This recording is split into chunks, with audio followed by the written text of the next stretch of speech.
you provide employment opportunities. Can you speak to that? I mean, you just did, but the Down syndrome person teaching Zumba, right? Mhm. And the martial art, how do they get into employment roles? Yeah. Yeah. And it really goes back to our origin story. So I skipped this part initially, but when I first went to my supervisor at the agency where I worked as a support counselor, and I said, how do you guys feel about me teaching a fitness class for your clients? The first thing they said was, you need to meet Sam. And Sam was a client at this agency called Jubilee. And Sam has autism, and that's why he received services there. And he's also ran 7 marathons. And they were like, Sam has been talking about fitness here for years. And, and Sam's incredible. And he just needed some support in creating a structure for this, the logistics. And so, I teamed up with Sam, and he was really the brains behind the class, curriculum, the structure, the format, the exercises. I mean, he's so creative and smart and knows exactly how to connect with this community, right? The organization, I'd say the majority of the people there have autism.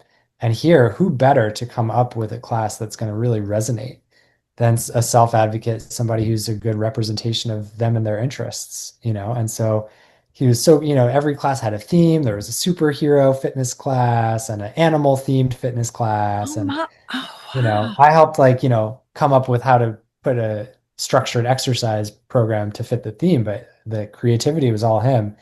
And, people just absolutely loved it and still do. Never heard of such a And thing. yeah, so I think I learned from him, not only can a person with a disability exercise, but can really be a leader in this role too, can add value that I can't, with having less of a, so he has such a close direct connection to the people who we're creating the programs for.